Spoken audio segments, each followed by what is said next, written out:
Sahyadri top 10 news या बातमीपत्राचे प्रायोजक आहेत Mac care super speciality hospital Ahmednagar.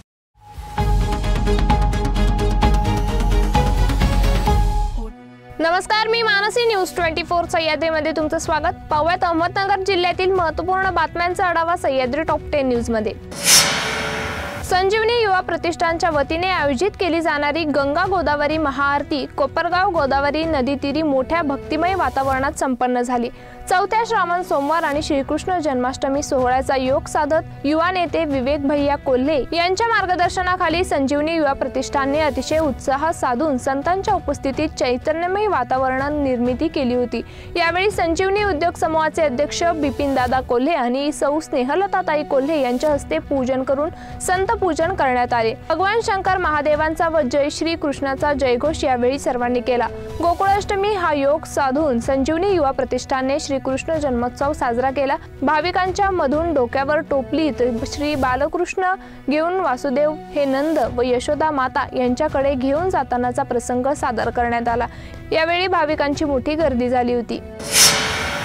राज्यातील मालवण येथील राजकोट किल्ल्यावरील छत्रपती शिवाजी महाराज यांचा पुतळा कोसळल्याच्या पार्श्वभूमीवर आज कोपरगाव शहरात महाविकास आघाडीच्या वतीने तीव्र निषेध व्यक्त करण्यात आला आहे। तत्काळ राज्य सरकार बरखास्त करण्यात येऊन सर्व संबंधितांवर गुन्हे दाखल करण्याची मागणीचे निवेदन देण्यात आले। यात असे म्हटले आहे की महाराष्ट्राचे आराध्य दैवत छत्रपती शिवाजी महाराज यांच्या पूर्णाकृती पुतळा शासनाने काही महिन्यांपूर्वी सिंधुदुर्ग जिल्ह्यातील मालवण तालुक्यातील राजकोट येथे बसवला होता। सदर पुतळ्याची उभारणी करताना महायुती सरकारने स्वतःच्या मर्जीने नवख्या ठेकेदाराला पुतळा उभारणीचे काम देऊन मोठा भ्रष्टाचार केला आहे। त्यामुळे पुतळ्याची गुणवत्ता व दर्जा न पाहता राजकारणासाठी घाईने उद्घाटन करून घेतल्याने पुतळा 7 महिन्यात कोसळला। या दुर्दैवी घटनामुळे महाराष्ट्रातील तमाम शिवप्रेमींच्या व नागरिकांच्या मनाला प्रचंड वेदना झाल्या असून आम्ही या निवेदनाद्वारे आपणास विनंती करतो की छत्रपती शिवाजी महाराजांच्या पुतळ्यामध्ये भ्रष्टाचार करून पुतळा 7 महिन्यात पाडण्यास कारणीभूत ठरलेल्या सिंधुदुर्ग जिल्ह्यातील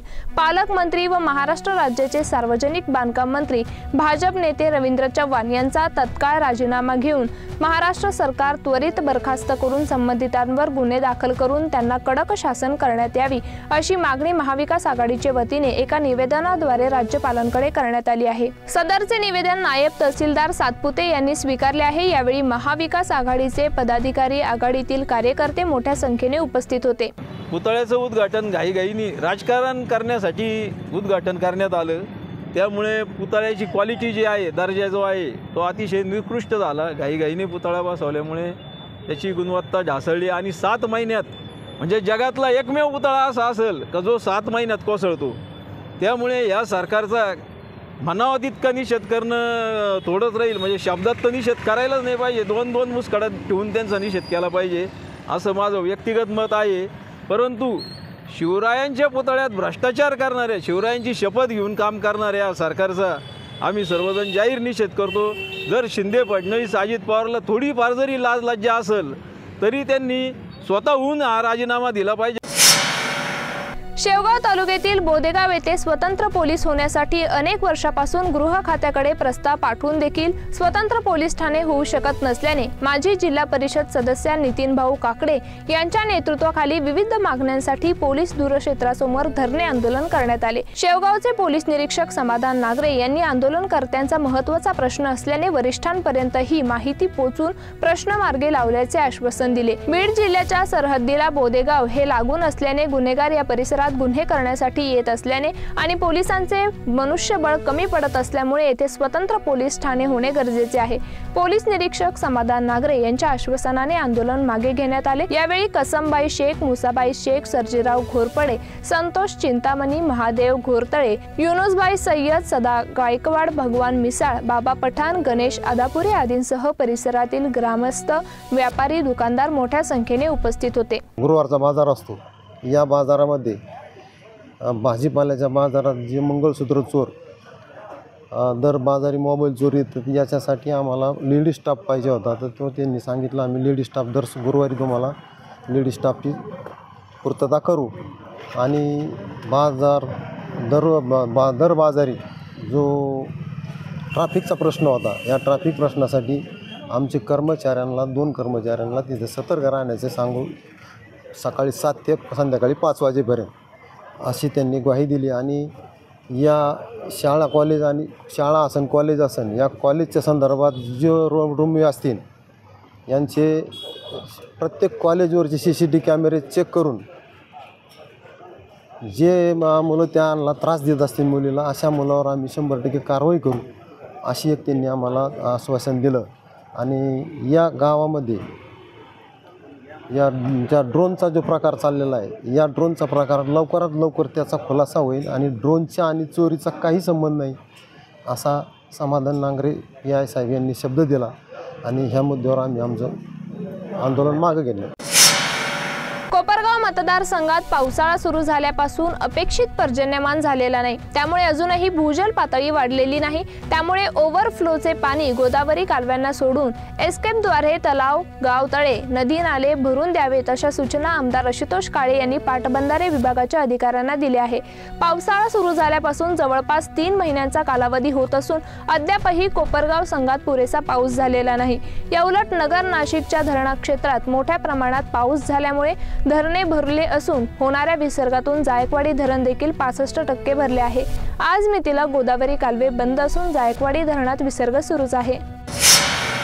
श्रीरामपुरातील अनेक रस्त्यांवर खड्डेच खड्डे पडले आहे। नागरिकांसह वाहन चालकांना खड्डे त्रासदायक व धोक्याचे ठरतात। या पार्श्वभूमीवर नगर परिषदेला जागा करण्यासाठी शहर भाजपा पदाधिकाऱ्यांनी रस्त्यावरील खड्ड्यांमध्ये वृक्षारोपण करून गांधीगिरी केली। शहरातील मध्यवर्ती व अन्य भागातील रस्ते खराब झाले आहेत। पावसामुळे खड्ड्यांचा आकार आणखी मोठा झाला आहे।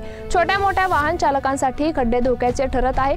कधी अपघात होईल हे सांगणे अवघड झाले आहे। या प्रश्नांकडे नगर परिषदेने लक्ष वेधण्यासाठी खड्ड्यामध्ये भाजपाकडून वृक्षारोपण करण्यात आले। सह्याद्री टॉप 10 न्यूज मध्ये घेऊ एक छोटीशी विश्रांती।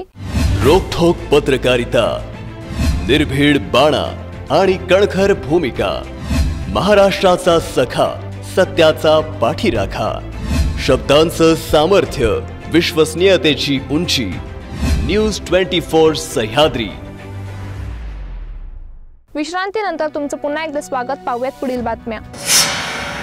आगामी विधानसभा निवडणुकीच्या तोंडावर नगर श्रीगोंदा तालुक्यातील 35 गावांचा जिव्हाळ्याचा प्रश्न असलेल्या साकाळी योजनेचा मुद्दा पुन्हा ऐरणीवर आला आहे।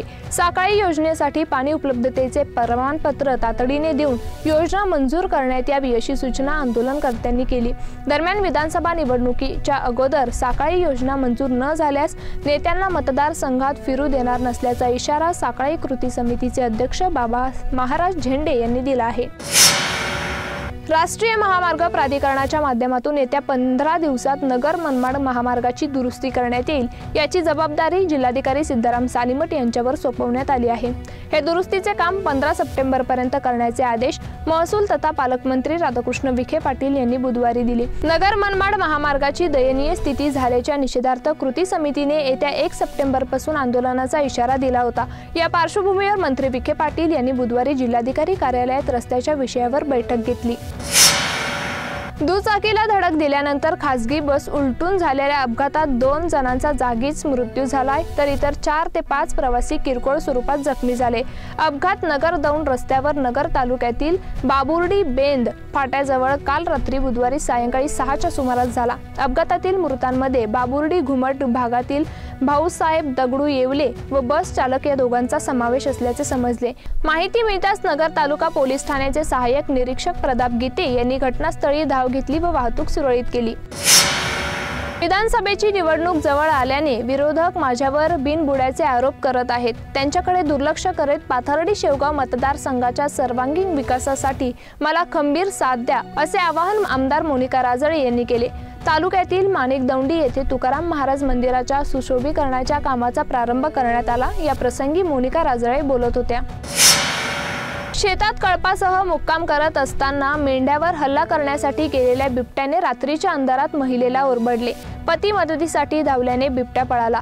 तालुक्यातील वडगाव लांडगा येथे ही घटना घडली। बिबट्या मेंढीच्या शिकार करण्यासाठी गेला होता, मात्र चुकून त्याचा पाय गुरखी महिलेवर पडल्याने गालाला ओरबडले आहे। त्यांच्यावर रुग्णालयात उपचार सुरू आहे। महिलेवर हल्ला करणाऱ्या बिबट्याला जेरबंद करण्यासाठी पिंजरा लावण्याची मागणी शेतकऱ्यांनी केली आहे।